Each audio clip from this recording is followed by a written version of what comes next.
Hello students, how are you? Today I will teach chapter number 6 in your science, physical and chemical change. Dear students, as you know that there are many changes occurs in our nature, occurs in our surrounding, and you know very well that change is the law of nature. Change is the law of nature. Some of the changes can be reversible, some of the changes can be irreversible. As you know that burning of paper, burning of coal, burning of petrol, burning of any substance, is a chemical change, is a irreversible change. It means if we burn anything that can produce light, smoke, and we know that light and smoke cannot make the thing. जैसा कि आप जानते हैं कि जैसे हम किसी वस्तु को जलाते हैं तो जलाने के लिए अपने को ऑक्सीजन की जरूरत पड़ती है। 6th क्लास में अपन ने पढ़ा था। तो ऑक्सीजन की उपस्थिति में वो वस्तु जल के क्या करेगी, वो एस देगी, राख देगी एंड स्मोक प्रोड्यूस करेगी। एस और स्मोक से अपन वापस वो वस्तु प्राप्त नहीं कर सकते। ऐसे चेंजेस को बोलते हैं इरिवर्सिबल चेंजेस और केमिकल चेंजेस। कुछ चेंजेस ऐसे होते हैं जिसमें अपन वो जो वस्तु पहले थी उससे अपन जो बाद में बनी उस बाद वाले को वापस बदल सकते हैं। जैसे वैक्स, जो वैक्स आती है, या जैसे मैं कहूँ मोमबत्ती, कैंडल स्टिक आती है, उसको आपने एक उस पे रख दिया, फ्राइंग पैन पे, तवे पे रख दिया, उसको आपने गर्म किया। गर्म करने के बाद क्या होता है कि वो पिघल जाएगी, उसको वापस ठंडा करो और उसके सांचे में डाल दो, वापस कैंडल बन जाएगी। लेकिन कैंडल को आपने जला दिया तो क्या वापस कैंडल ला सकते हैं? क्या अपन नहीं बना सकते। तो आज अपन ऐसे ही दो चेंजेस के बारे में पढ़ेंगे, जिसमें एक आता है आपके फिजिकल चेंज, एक आता है केमिकल चेंज। ठीक है, तो physical change and chemical change. देखो मैं टेबल बना के बता देता हूँ। फिजिकल चेंजेस पहले इधर लिख लेते हैं अपन, फिजिकल चेंजेस, इधर लिख देता हूं मैं केमिकल चेंज। जो फिजिकल चेंज होते हैं उसमें no new substance is formed, कोई नया सब्सटेंस नहीं बनता है। कैसे? लकड़ी है आपके पास, ये जैसे चौक है, इसको मैंने तोड़ा तो चौक ही है ये, इसके दो छोटे पार्ट हो गए। ठीक है, इसमें new substance is formed.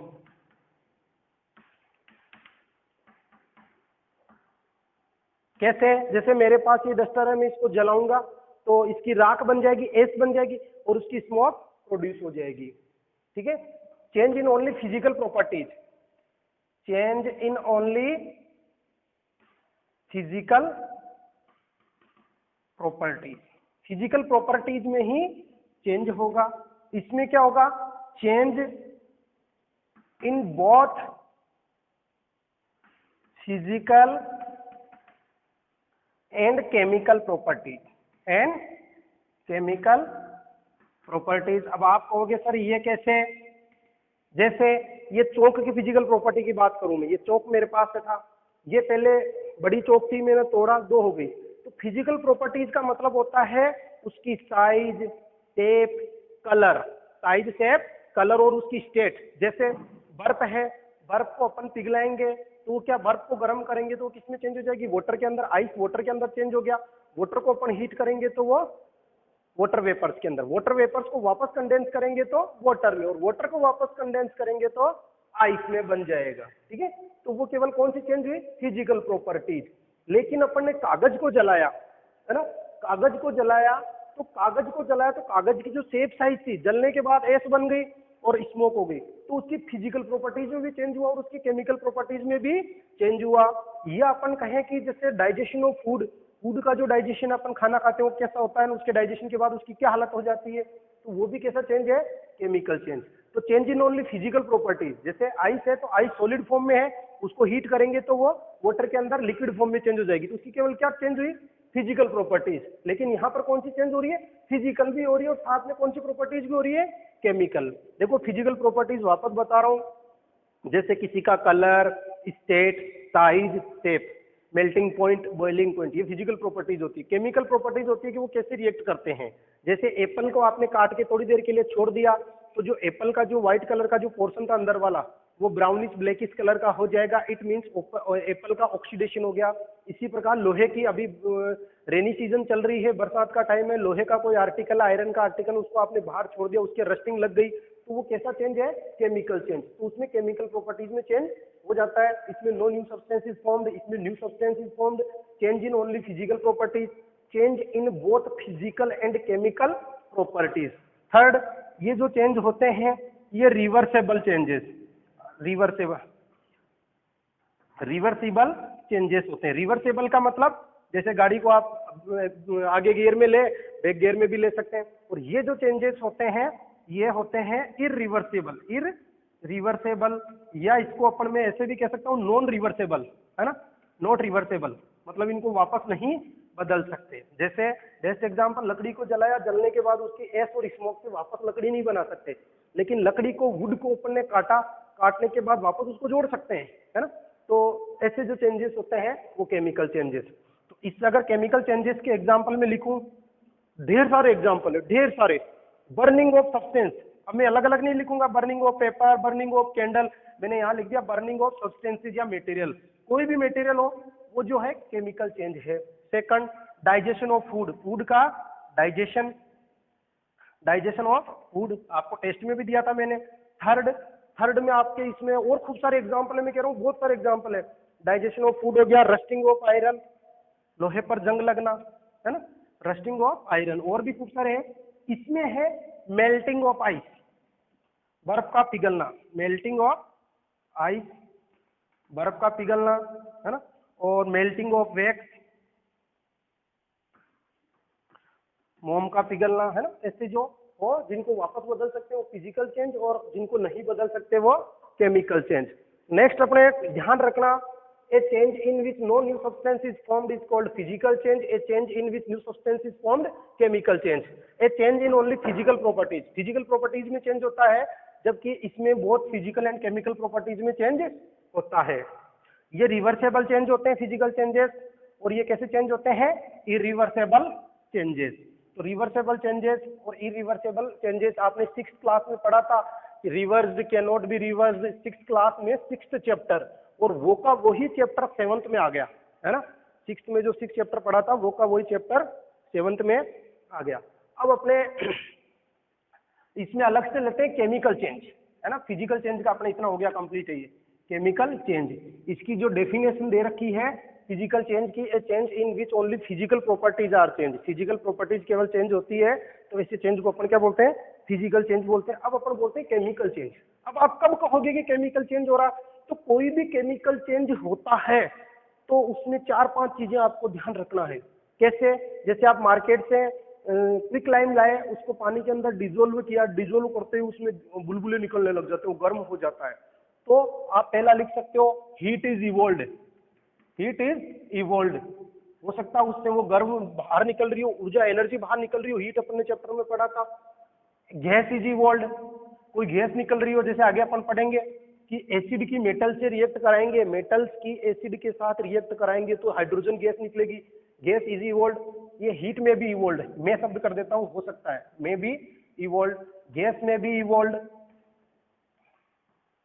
Colour में भी चेंज, कलर में भी चेंज। एप्पल वाला आपने देखा ही, एप्पल का कलर चेंज होता है, कलर में भी चेंज, है ना। एप्पल का कलर चेंज हो जाता है काटने के बाद। एप्पल, ब्रिंजल, बनाना, लौकी, इन सब में आयरन होता है, और आयरन का ऑक्सीडेशन हो जाता है। आयरन का क्या हो जाता है? ऑक्सीडेशन हो जाता है, ठीक है। गैस, कलर में भी चेंज, टेस्ट में भी चेंज, टेस्ट में भी चेंज, टेस्ट भी चेंज हो सकता है। कैसे? आपने बरसात के दिन चल रहे हैं, खाना था, सब्जी थी, टिफिन था आपका, और टिफिन को आपने भूल गए, आप खाए नहीं, 2 दिन बाद टिफिन को खोलोगे तो उसकी टेस्ट, उसमें स्मेल आएगी, है ना, गैस भी निकलेगी उसके अंदर से, और उसका टेस्ट चेंज हो जाएगा, मतलब वो फूड स्पॉइलेज हो जाएगा, वो फूड खराब हो जाएगा, ठीक है। तो ऐसे कुछ भी हो सकता है, हीट निकल सकती है, गैस निकल सकती है, कलर चेंज हो सकता है, टेस्ट चेंज हो सकता है, ऑर्डर, ऑर्डर का मतलब स्मेल, ऑर्डर, स्मेल में भी चेंज, है ना। ये कुछ भी हो, अगर इन या तो सारे साथ हो या कोई सा एक भी हो, तो भी आप ये ध्यान रखना कि वो कौन सा चेंज हो रहा है, केमिकल चेंज। वो कौन सा चेंज हो रहा है? Chemical change. अब आपके प्रश्न कैसे आएगा? What happen when chemical change occurs? क्या होता है जब केमिकल चेंज होता है? तो आप कह सकते हो सर हीट में भी इवॉल्व हीट निकल सकती है, गैस में भी इवॉल्व्ड गैस निकल सकती है, कलर में भी चेंज कलर भी चेंज हो सकता है, टेस्ट में भी चेंज उसका टेस्ट भी चेंज हो सकता है। कलर वाले में ध्यान रखना, ये मेहंदी लगाते हैं हाथों के, ये भी केमिकल चेंज है। मेहंदी हाथों के लगाते हैं, आती किस कलर की है? ग्रीन कलर की। रचने के बाद किस कलर की हो जाती है? रेड और ब्लैक कलर की। टेस्ट भी चेंज हो सकता है, ऑडर स्मेल में भी चेंज। ठीक है, तो केमिकल चेंजेस के कुछ एग्जांपल अपन पढ़ेंगे आज, है ना। केमिकल चेंजेस के एग्जांपल अपन पढ़ेंगे। तो उसमें अपना सबसे पहले आता है बर्निंग ऑफ एक्टिविटी 6.6। एक्टिविटी 6.6 है। तो एक्टिविटी 6.6 में क्या दे रखा है कि एक मैग्नीशियम जो मेटल होता है, मैग्नीशियम जो मेटल होता है, उस मैग्नीशियम मेटल को जलाएंगे। ध्यान रखना, जलाने के लिए आपको 6th क्लास में एयर वाला चैप्टर पढ़ाया था। तो जब भी किसी चीज को बर्निंग करनी हो तो वहां जो गैस काम आएगी वो ऑक्सीजन आएंगी। तो मैग्नीशियम ऑक्साइड, मैग्नीशियम जो मेटल है इसको जलाएंगे। और इसको जलाएंगे, जलाने के लिए एयर में क्या होती है? ऑक्सीजन। क्या होती है? ऑक्सीजन, है ना। एयर लिख देता हूं मैं कोष्टक में। तो इसको जलाएंगे तो क्या होगा? डेजलिंग फ्लेम, व्हाइट कलर की डेजलिंग फ्लेम आएगी। व्हाइट कलर की क्या आएगी? डेजलिंग फ्लेम आएगी। और एक कंपाउंड बनेगा, उस कंपाउंड का नाम है magnesium oxide. Magnesium oxide. Smoke produce होगी। एक तो व्हाइट कलर की डेजलिंग फ्लेम आएगी, है ना, सफेद कलर की ज्वाला आएगी, फ्लेम, और साथ में लाइट प्रोड्यूस होगी।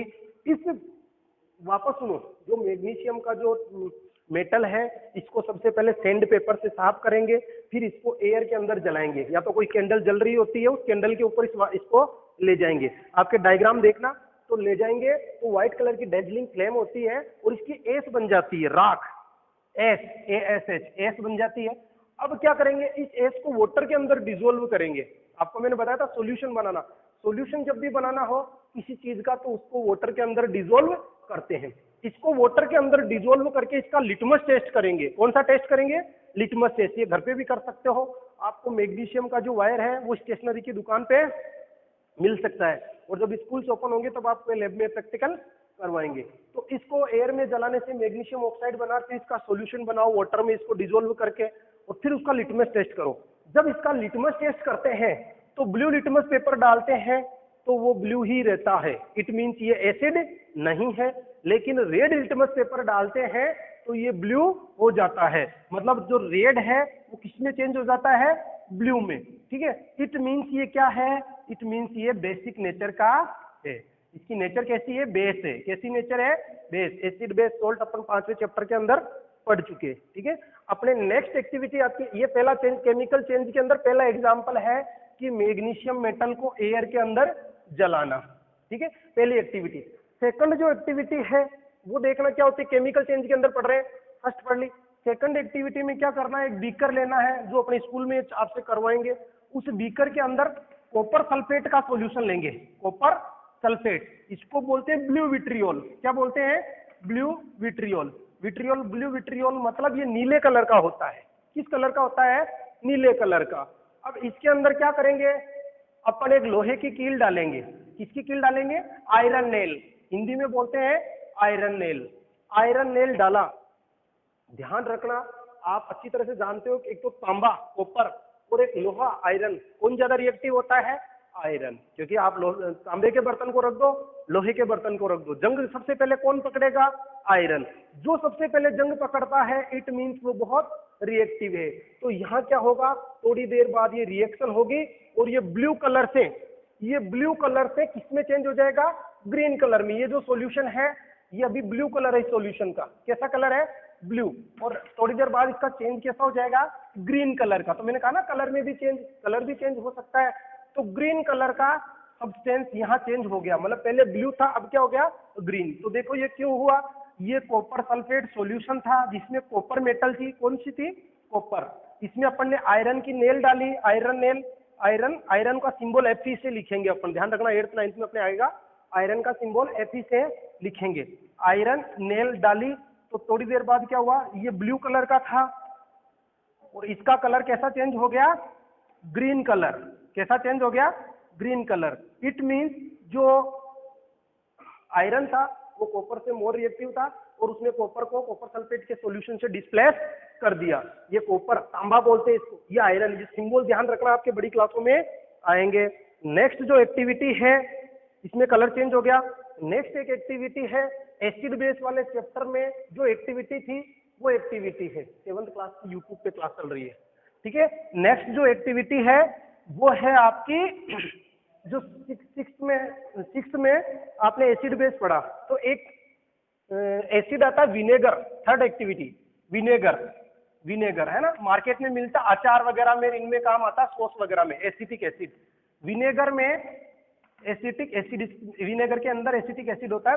5th चैप्टर में अपने थी। इस विनेगर में अपन ने क्या डाला? ये एसिड है, इसके अंदर एक बेस डाला, उस बेस का नाम है बेकिंग सोडा। क्या नाम है? Baking soda, sodium hydrogen carbonate, sodium hydrogen carbonate. तो इसका मैं फॉर्मूला लिखूं तो सोडियम, ये तो नाम लिख रहा हूं, बाकी फॉर्मूला आपके बाद बड़ी क्लासों में आएंगे। Sodium hydrogen carbonate, sodium hydrogen carbonate, NaHCO3, NaHCO3। इनको जैसे ही डालूंगा मैं, ये एसिड है, ये बेस है, आपको पता है ये क्या है? बेस है। ये क्या है? एसिड है। जब एसिड बेस रिएक्ट करते हैं तो आपको पता है क्या प्रोड्यूस होता है? सॉल्ट। लेकिन सॉल्ट प्रोड्यूस होता है ना, और वाटर भी बनता है, लेकिन यहाँ पर क्या होगा? CO2 गैस बनेगी। क्या बनेगी? CO2 गैस बनेगी और अदर सब्सटेंस बनेंगे। CO2 गैस बनेगी और अदर सब्सटेंसेस बनेंगे। एक चीज और ध्यान रखना, जो केमिकल रिएक्शंस होती है या फिजिकल हो, केमिकल हो, उसमें जो ये लेफ्ट साइड में मैंने लिखा ये रॉ मटेरियल होते हैं, रिएक्टेंट होते हैं, और एरो के राइट साइड में लिखा ये प्रोडक्ट होते हैं। जैसे फोटोसिंथेसिस की रिएक्शन में अपन ने रॉ मटेरियल देखा था CO2 वाटर, और प्रोडक्ट के रूप में क्या देखा था? Food and oxygen, food and oxygen, glucose and oxygen. वापस ध्यान दो, एरो के साइन के राइट साइड में प्रोडक्ट होते हैं और लेफ्ट साइड में क्या होते हैं? रिएक्टेंट, या जिनको रॉ मटेरियल बोलते हैं। तो यहाँ CO2 गैस बनी, इस CO2 गैस को लाइम वाटर में पास किया। पेज नंबर जो आपके दे रखा 62, लाइम वाटर में पास किया तो लाइम वाटर कैसा हो गया? मिल्की हो गया। लाइम वाटर के अंदर इसको पास किया CO2 गैस को, ये लाइम वाटर है, इसके अंदर लाइम वाटर का जो फॉर्मूला होता है वो क्या होता है? CaOH का होल ट्वाइस। इसके अंदर पास किया CO2 को लाइम वाटर के अंदर, तो ये किसका क्या, कौन सा नया सब्सटेंस बन गया? CaCO3, calcium carbonate. ये सफेदी व्हाइट वॉशिंग में जो काम आती है, व्हाइट वॉशिंग, इसी के कारण मकान चमकते हैं। जब अपन सफेदी करते हैं मकान के, व्हाइट वॉशिंग, कैल्शियम कार्बोनेट। इस चौक का फॉर्मूला भी कैल्शियम कार्बोनेट है, मार्बल का फॉर्मूला भी कैल्शियम कार्बोनेट है। अंडे का जो खोल आता है व्हाइट कलर का, जो मुर्गी का जो अंडा आता है उसका भी कंपोनेंट कौन है? Calcium carbonate. वापस देखो, विनेगर और बेकिंग सोडा को अपन ने मिलाया तो CO2 गैस बनी। CO2 गैस को लाइम वाटर के अंदर अपन ने पास किया, तो लाइम वाटर में पास करने से लाइम वाटर कैसा हो गया? मिल्की कलर का हो गया। किस कलर का हो गया? मिल्की कलर का हो गया, दूधिया जैसे रंग का हो गया। और उस दूधिया जैसे रंग को ही अपन सफेदी में काम में लेते हैं। फिर आपके दे रखा है ये जो इसमें केमिकल चेंज में कि हीट, लाइट और एनी अदर रेडिएशन में बी गिवन ऑफ और एब्सॉर्ब्ड, साउंड में be produced, smell, colour, gas. तो ये मैंने आपको सब लिखा है। इसमें एक साउंड वाला आपको नहीं लिखा तो वो आप लिख लेना कि केमिकल चेंजेस में क्या क्या होता है। फोर्थ इसका एग्जाम्पल है rusting of iron. Rusting of iron, iron में रस्टिंग कैसे होती है? हिंदी में बोलते हैं लोहे के जंग लगना। फोर्थ जो एग्जाम्पल है rusting of iron, rusting of iron, लोहे पर जंग लगना, लोहे पर जंग लगना। देखो अभी रेनी सीजन चल रहा है, आपने लोहे के टुकड़े को बाहर रखा, लोहे का सिंबल है Fe, लोहे का सिंबल है Fe। ये सिंबल क्या होते हैं? देखो जैसे मेरा पूरा नाम है राजेश कुमार जांगीड़, तो कई बच्चे मेरे को बोलते हैं RK Jangid sir, RK, Rajesh Kumar RK। ऐसे लोहे का आयरन, थेरम बोलते हैं इसको, लैटिन वर्ड थेरम है और Fe लिया गया है। ध्यान रखना, लोहे पर जंग लगने के लिए दो चीज चाहिए। एक तो क्या चाहिए? वाटर। एक तो क्या चाहिए? वाटर। अगर पानी हो तो ठीक है, नहीं एटमॉस्फेयर में अभी वाटर वेपर्स, गैस के रूप में पानी उपस्थित है। दूसरा क्या चाहिए? Oxygen gas. दूसरा क्या चाहिए? Oxygen gas. मतलब लोहे पर जंग लगने के लिए क्या चाहिए? वाटर और ऑक्सीजन गैस। तो फिर क्या बन जाएगा? रस्टिंग, उसके रस्टिंग हो जाएगी, ब्राउन कलर का एक सब्सटेंस बन जाएगा और उसको बोलते हैं रस्टिंग ऑफ आयरन। ये रस्ट का फॉर्मूला है Fe2O3 H2O, एक्स यानी नंबर, वाटर मॉलिक्यूल्स के नंबर 1 2 3 4 5 कुछ भी हो सकते हैं, ठीक है। वापस सुनो, आयरन क्या होता है, जब आयरन आर्टिकल्स को अपन खुले में छोड़ देते हैं या ऐसी जगह छोड़ देते हैं जहां पर मॉइस्चर हो, ह्यूमिडिटी हो, तो वाटर वेपर और ऑक्सीजन इस आयरन के आर्टिकल के चारों ओर चिपक के एक ब्राउन कलर का सब्सटेंस बनाते हैं, उसको बोलते हैं रस्टिंग। ये किस कलर का सब्सटेंस होता है, ब्राउन। पहले अलग कलर का था आयरन, है ना, ब्राउन कलर का सब्सटेंस बन गया, उसको बोलते हैं रस्टिंग। क्या बोलते हैं, रस्टिंग ऑफ आयरन। अब आगे इसमें आता है कि रस्टिंग को कैसे बचाया जाए। अब आयरन को कैसे बचाया जाए रस्टिंग से, मतलब अपने को ऐसा कुछ करना पड़ेगा कि आयरन वाटर और ऑक्सीजन से रिएक्ट ना कर पाए। मतलब अपना, आपको मैं क्वेश्चन पूछूंगा व्हाट इज रस्टिंग, तो आपको आंसर देना होगा when iron article placed in air it react with water vapours and oxygen gas and make rust. अब वापस सुन लो, when iron articles left in a open place, है ना, left in a open place it react with water vapour and oxygen and make rusting of iron. अब इसको protect करना है, तो आयरन को इन दोनों से बचाना है, तो रस्टिंग ऑफ आयरन। अब इसको protecting of iron from rust, जैसे मैं टॉपिक डालूं कि कैसे कैसे कराएंगे, आप दिमाग लगाओ। Protect of iron, protection of iron from rusting से कैसे बचाए आयरन को, है ना, प्रोटेक्शन ऑफ आयरन। तो क्या करेंगे, फर्स्ट जो मेथड है बाई ऑयल, तेल लगा देंगे। तो जहां, ध्यान रखना, ऑयल लगा देते हैं वहां वाटर नहीं आता है, जहां ऑयल लगा देंगे वहां वाटर नहीं आएगा, क्योंकि ऑयल और वाटर आपस में इनसोल्यूबल लिक्विड है। 6 और 7 में आपने पढ़ा होगा कि वाटर और ऑयल को मिलाते हैं तो मिक्स नहीं होते। बाई ऑयल, उस आयरन आर्टिकल के क्या करेंगे, ऑयल लगा देंगे। आप देखना साइकिल की चेन में, मोटरसाइकिल की चेन में बरसात के दिनों में ऑयल डालते हैं। वो क्यों डालते हैं, कि उनकी चेन में रस्टिंग नहीं हो, जंग नहीं हो। सेकंड, बाई पेंट, और पेंट कौन सा, रेड ऑक्साइड, जंग रोधक। आपने टीवी में एड देखा होगा, जंग रोधक सीमेंट, अल्ट्रा सीमेंट, है ना, ऐसे कुछ एड आता है, रेड जंग, है ना। थर्ड, बाई ग्रीस आता है जब अपने गाड़ी की सर्विस कराने जाते हैं तो एक सेमी सॉलिड सा आता है, घी जैसा, है ना, उसको ग्रीस। और फोर्थ आता है बाई गैल्वेनाइजेशन।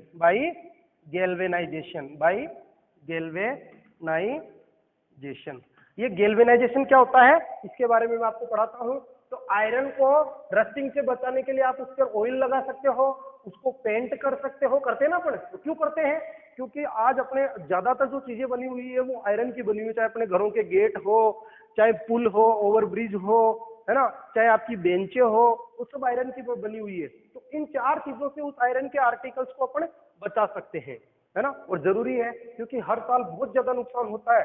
जो आपके जो ये शिप वगैरह होते हैं, उसके अंदर शिप वगैरह जो चलते हैं पानी में, समुद्र में, तो उनको भी बचाना बहुत जरूरी है। अब गैल्वेनाइजेशन क्या होता है ये समझ लो। गैल्वेनाइजेशन, जो फोर्थ चीज पढ़ी थी अपन ने, galvanisation, a process in which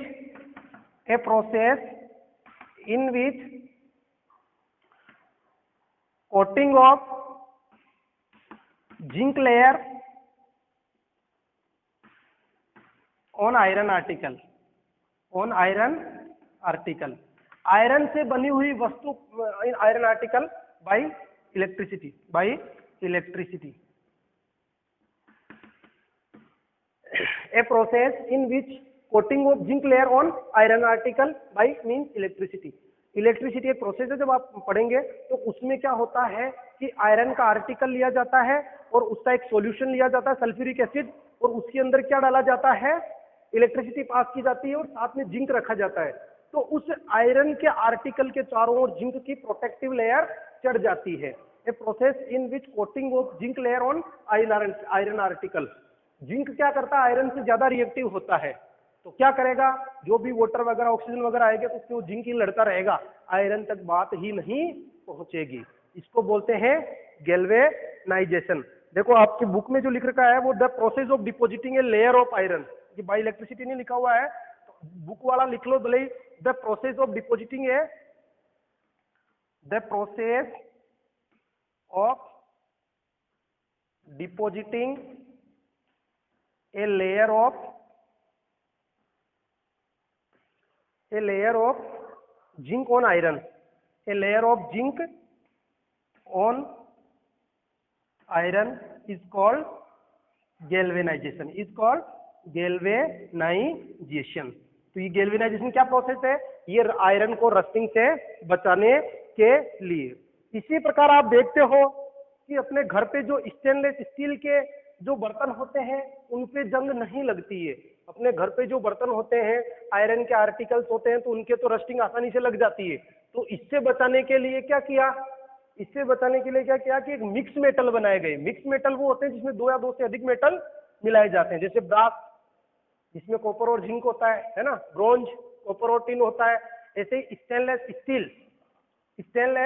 steel अपने घर पे जो बर्तन होते हैं, या डॉक्टर्स के पास देखना, जो ऑपरेशन थिएटर में जो सर्जरी करते हैं, जो सीजर्स होती है, कैंचियां होती है, जो नाइफ चाकू होते हैं, उनके जंग नहीं लगती। इसी प्रकार किसी की हड्डी टूट जाती है तो उसके रोड डालते हैं बॉडी के अंदर, है ना, जहां हड्डी टूट जाती है उसको सेट करने के लिए, वो रोड भी स्टेनलेस स्टील की बनी होती है जिस पर जंग नहीं लगती। तो स्टेनलेस स्टील हिंदी में बोलते हैं जंग रहित, है ना, जंग रहित स्टील या इस बात भी बोलते हैं स्टेनलेस स्टील। इसके अंदर क्या होता है? लोहे के अंदर मैंगनीज भी मिलाते हैं, मेटल है ये, आयरन भी मेटल है, मैंगनीज भी मेटल है, क्रोमियम भी मेटल है, निकल भी है, और साथ में कार्बन मिलाते हैं। ये वापस ध्यान दे लेना ना, स्टेनलेस स्टील के अंदर क्या क्या होता है? आयरन होता है सबसे ज्यादा मात्रा में, ये मेटल है, मैंगनीज भी मेटल है, क्रोमियम भी मेटल है, निकल भी मेटल है, और साथ में क्या मिलाते हैं? Carbon non metal. ध्यान रखना, ये क्रोमियम आपकी साइकिल का जो हैंडल चमकदार है, आपकी मोटर बाइक का जो हैंडल चमकदार है, वो जो चमकदार है वो आयरन के ऊपर क्या जमा हुआ है? क्रोमियम। कभी आपकी साइकिल गिर जाती है और आपके हैंडल पे क्रैक आ जाती है, स्क्रैच आ जाता है, तो वो जो उसके अंदर से आयरन दिखने लग जाता है। तो जो ऊपर चमकदार सरफेस है वो किसकी है? क्रोमियम की। तो जो स्टेनलेस स्टील चमकता है वो किसके कारण चमकता है? क्रोमियम के कारण। स्टेनलेस स्टील का जो नया यूटेंसिल होता है, नया बर्तन होता है, वो सेम ऐसा होता है जैसे आप मिरर हो, उसके अंदर आप अपना मुंह देख लो। नेक्स्ट जो लास्ट इसमें आता है अपने, ये 4 इसके अंदर आ गए। एक फिजिकल प्रोसेस, फिजिकल चेंज का वापस आ गया। केमिकल चेंज में फर्स्ट अपन ने पढ़ा था मैग्नीशियम के वायर को जलाना, सेकंड अपन ने पढ़ा था कॉपर सल्फेट के सॉल्यूशन में आयरन की कील नेल डालना, थर्ड अपन ने पढ़ा था रस्टिंग ऑफ आयरन। ठीक है, अब एक क्रिस्टलाइजेशन, ये क्या होता है ना, क्रिस्टलाइजेशन। तो ये देखो क्रिस्टलाइजेशन क्या होता है।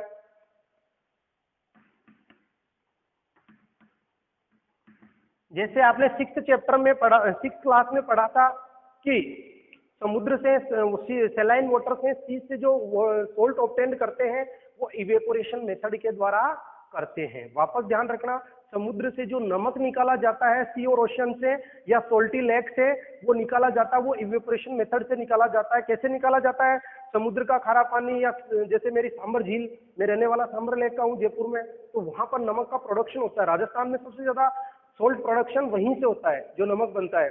तो कैसे निकाला जाता है? जो सैलाइन वाटर होता है उसको एक जगह इकट्ठा किया जाता है, बड़े बड़े लेगून बनाए जाते हैं, क्यारियां बनाई जाती है, वहां पानी को इकट्ठा किया जाता है। फिर सूर्य की धूप में क्या होता है? इवेपोरेशन होता है। और आपको अच्छी तरह से पता है, इवेपोरेशन में केवल कौन इवेपोरेट होगा? वाटर। इवेपोरेशन में कौन इवेपोरेट होगा? वाटर। और नीचे क्या बच जाएगा? सॉल्ट। अब जो सोल्ट है वो सोल्ट कैसा है? इम्प्योर सोल्ट है। कैसा सोल्ट है? इम्प्योर। अब उस इम्प्योर सोल्ट को प्योर बनाने के लिए जो मेथड काम में लिया जाता है वो क्रिस्टलाइजेशन मेथड काम में लिया जाता है। कौन सा मेथड काम में लिया जाता है? इम्प्योर सोल्ट को प्योर बनाने के लिए। तो क्रिस्टलाइजेशन में क्या होता है कि उस इम्प्योर सोल्ट का सॉल्यूशन बनाया जाता है। क्या बनाया जाता है? सॉल्यूशन। तो सॉल्यूशन में क्या होगा? सॉल्यूशन जब भी बनाते तो आपको मैंने बताया था किसके अंदर डिसोल्व करते हैं? वाटर के अंदर। इम्प्योर सोल्ट प्लस वाटर, ये क्या बन गया? सॉल्यूशन। इसको क्या बोलेंगे अपन? सॉल्यूशन। फिर इसको गर्म करते हैं। इसको क्या करते हैं? सॉल्यूशन को हीट करते हैं। इम्प्योर सोल्ट प्लस वाटर का जो सॉल्यूशन बना, इस सॉल्यूशन को हीट करते हैं। हीट भी करते हैं और इसके अंदर सल्फ्यूरिक एसिड की कुछ बूंदे डालते हैं। सल्फ्यूरिक एसिड की कुछ बूंदे डालते हैं। सल्फ्यूरिक एसिड की कुछ बूंदे डालते हैं। सल्फ्यूरिक एसिड की बूंदे डालने से इसको गर्म करके फिर इसको छोड़ देते हैं 1 दिन के लिए। जैसे जैसे ठंडा होता है, जैसे जैसे ठंडा होता है तो प्योर क्रिस्टल्स प्राप्त होते हैं। कैसे क्रिस्टल्स प्राप्त होते हैं? Pure crystals. तो आपको पूछ ले कि जो नमक है, जो सोल्ट अपन ने सोल्टी वाटर से, सैलाइन वाटर से प्राप्त किया था, तो उसको प्योर करने की टेक्निक कौन सी है? क्रिस्टलाइजेशन। कौन सी टेक्निक है? Crystallisation. Crystallisation a process in which, a process लिख लेना आप, a process in which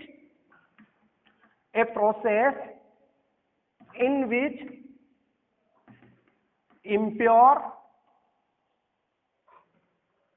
salt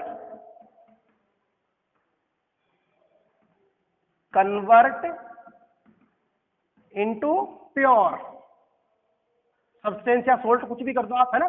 तो वो प्रोसेस को अपन क्या बोलते हैं? Crystallisation. And crystals are occur and crystals are obtained. Crystals, अभी क्रिस्टल्स क्या होते हैं? Are obtained.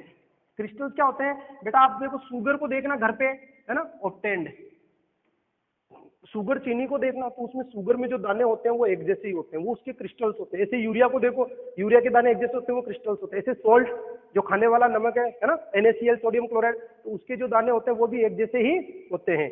आपके यहाँ जो क्रिस्टलाइजेशन में एग्जाम्पल बता रखा है वो कॉपर सल्फेट का बता रखा है। वापस ध्यान रखना, इम्प्योर सोल्ट होता है, उसको वाटर के अंदर डिसोल्व किया जाता है, क्या बन जाता है?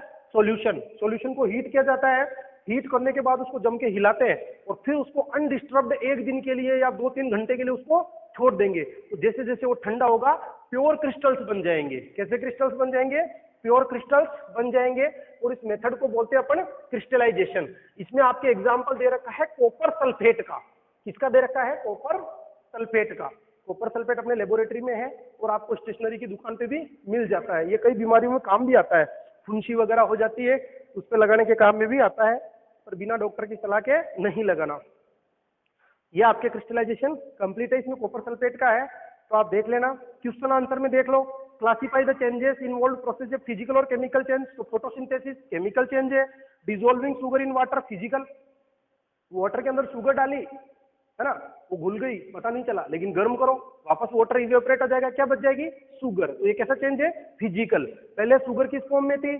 सॉलिड फॉर्म में थी, अब शुगर किस फॉर्म में हो गई? लिक्विड फॉर्म में। वाटर को, उसको सॉल्यूशन को गर्म करेंगे, वाटर इवेपोरेट हो जाएगा, शुगर बच जाएगी। या जैसे अपन शुगर को वाटर के अंदर घोलते हैं तो उसको चाशनी बोलते हैं। क्या बोलते हैं? चाशनी। आपने देखा होगा हलवाई की दुकान पे जो मीठा, जलेबी को मीठा करने के लिए या किसी मिठाई को मीठी करने के लिए जो मिलाते हैं वो चाशनी। Burning of coal chemical change है, बर्निंग की जा जाए, मेल्टिंग की जा जाए तो फिजिकल चेंज है, मेल्टिंग ऑफ एक। Beating aluminium to make aluminium foil, जो अपन एल्यूमिनियम की जो फॉइल होती है ना, तो बीटिंग एल्यूमिनियम मेटल को पीटेंगे तो फॉइल बन जाएगी, वापस इकट्ठा करेंगे तो एल्यूमिनियम वायर बन जाएगा। Digestion of food chemical change, ये आपको सेकंड में बताना है, फिजिकल केमिकल सारे हैं। थर्ड में फिल इन द ब्लैंक्स है। फोर्थ में है when baking soda is mixed with lemon juice bubbles are formed, the evolution of gas, which type of change is it. तो ये कैसा चेंज है? ये केमिकल चेंज है। गैस की इवोल्यूशन कौन सी हुई? Carbon dioxide. Baking soda bakery में काम आता है, और आप ध्यान रखना ब्रेड और टोस्ट में जो बारीक बारीक छेद होते हैं वो कार्बन डाइऑक्साइड गैस के कारण होते हैं। हाँ, फिफ्थ है कि कैंडल जब बर्न होती है तो फिजिकल और केमिकल चेंज दोनों होते हैं। कैसे? कि जब वो कैंडल को बर्न किया तो जो स्मोक और लाइट बनी वो केमिकल चेंज है। लेकिन आप ध्यान रखना जब कैंडल जलती है तो कुछ कैंडल्स के जो ऊपर का पार्ट है वो जल के धीरे धीरे ऐसे नीचे की तरफ गिरता है, इट मीन्स वहाँ फिजिकल चेंज भी हो रहा है। How would you show that setting of curd is a chemical change? दही, सेटिंग ऑफ कर्ड, दही का जमना, मिल्क से कर्ड बन गया तो वो कैसा है? Chemical change. तो क्या कर्ड से वापस मिल्क बना सकते हैं क्या? नो। तो अपन कह सकते हैं we would show that setting of curd is a chemical change because we can not obtain milk from curd. Curd से वापस दूध थोड़ी बना सकते हैं, नहीं बना सकते। इसी प्रकार कॉपर सल्फेट के क्रिस्टल्स कैसे बनेंगे? मैंने अभी भी क्रिस्टलाइजेशन में बताया कि इम्प्योर कॉपर सल्फेट को वाटर के अंदर डिसोल्व करेंगे, साथ में सल्फ्यूरिक एसिड डालेंगे और उसको हीट करेंगे, हीट करके उसको कुछ देर के लिए छोड़ देंगे तो उसके प्योर क्रिस्टल्स बन जाएंगे। आपकी लास्ट एक्टिविटी बता रखी है, explain how painting of an iron can prevent it from rusting. तो पेंटिंग रस्टिंग से कैसे प्रिवेंट करती है? तो आपका आंसर आएगा because painting make an coating on iron article. Painting क्या करती है? एक कोट, कोट का मतलब सर्दियों में अपन सर्दी से बचने के लिए वुलन क्लॉथ का कोट पहनते कि नहीं पहनते? कोट यानी आवरण। तो पेंटिंग क्या करती है? एक कोट बना लेती है आयरन के ऊपर, जिससे आयरन के क्या नहीं होती? रस्टिंग नहीं होती। Explain why rusting of iron object is faster in coastal area than in desert. समुद्र डेजर्ट की तुलना में कोस्टल एरिया होते हैं जो समुद्र तटीय शहर, जैसे बॉम्बे, गोवा, चेन्नई, कोलकाता, ये समुद्र तटीय शहर है। तो यहाँ पर रस्टिंग ऑफ आयरन, लोहे के जंग ज्यादा लगेगी। रेगिस्तान, डेजर्ट, अपने जैसलमेर की तुलना में वहां जंग ज्यादा लगेगी। क्यों? तो आप जानते हो कोस्टल एरिया जो होते हैं वहाँ वाटर वेपर्स ज्यादा होती है, वहां पर समुद्र होता है, तो वहां की एयर में वाटर वेपर्स होती है, प्लस वहां की जो वाटर वेपर्स है उसमें सोल्ट भी होता है, क्योंकि समुद्र का पानी खारा होता है, जबकि डेजर्ट में तो पानी का नाम ही नहीं होता, तो वहां जंग लगने की सवाल ही नहीं होता। ऐसे ही आपके हैं 11th class, the gas we use in kitchen is called liquefied petroleum gas. In the cylinder it exist as a liquid, when it comes out the cylinder it becomes a gas, change A, then it burns, change B. The following statements pertain to these changes, correct by these one. तो physical जो ए change हुआ, जो gas liquid LPG gas है वो cylinder के अंदर भरी हुई होती है, लिक्विड फॉर्म में होती है, वो जैसे ही बाहर आती है वो किस फॉर्म में चेंज होती है? गैस फॉर्म में। तो देखो मैंने क्या कहा, स्टेट चेंज हुई, तो लिक्विड से गैस में चेंज हुई, कैसा चेंज है? फिजिकल। फिर उस गैस को अपन ने जलाया खाना बनाने के लिए, क्या उस गैस को वापस प्राप्त कर सकते हैं क्या? नहीं। तो यहाँ पे ए तो फिजिकल चेंज है और चेंज बी जो है वो केमिकल चेंज है। ध्यान रखना, बी चेंज कौन सा है? Chemical change. जो गैस होती है वो पानी के जैसे होती है सिलेंडर के अंदर, क्योंकि गैस के पार्टिकल्स को दबा के उसको लिक्विड बनाया जाता है, लेकिन जब गैस प्रेशर से बाहर आती है तो वो गैस के अंदर चेंज हो जाती है। तो लिक्विड गैस के अंदर चेंज हुआ वो फिजिकल चेंज, गैस को अपन ने जलाया वो केमिकल चेंज। इसी प्रकार 12th क्वेश्चन है, एनारोबिक बैक्टीरिया आपके आगे आएगा, digest animal waste and produce biogas, change a. Anaerobic bacteria yeast आता है, अपन एरोबिक एनारोबिक 10th चैप्टर के अंदर ये पढ़ेंगे एनारोबिक बैक्टीरिया वगैरह, है ना। तो वो क्या करता है? बायोगैस बना देता है। तो ये कैसा चेंज है? ये केमिकल चेंज है, ध्यान रखना। एनिमल वेस्ट, जो केटल डंग होती है, गोबर गैस जिसको बोलते हैं, केटल डंग मतलब जो जानवरों की पोटी होती है, जो दूध देने वाले जानवर होते हैं, उनका अपन मेन्योर बनाते हैं। उस काउ डंग, केटल डंग को अपन एक टैंक के अंदर रख के एनारोबिक बैक्टीरिया छोड़ देंगे तो मीथेन गैस या बायोगैस या गोबर गैस या नेचुरल गैस ये प्रोड्यूस होती है, चारों एक ही है, ठीक है। फिर बी है, the biogas is that burned in fuel. अब उसको जलाने की बायोगैस, सीएनजी बोले अपन जिसको, दिल्ली में जिससे व्हीकल चलते हैं, तो वो कैसा चेंज है? तो both process A and B are chemical changes. ये मैंने आपके क्वेश्चन आंसर भी करा दिए हैं। आपके जैसे ही टेस्ट कंप्लीट होते हैं इस चैप्टर को आपको देखना है और साथ में आपको साइंस की बुक रखनी है, वीडियो को पूरा देखना है। जहां आपको नहीं समझ में आए वीडियो को पॉज कर देना और उसको पूरा समझना है। Okay, thank you.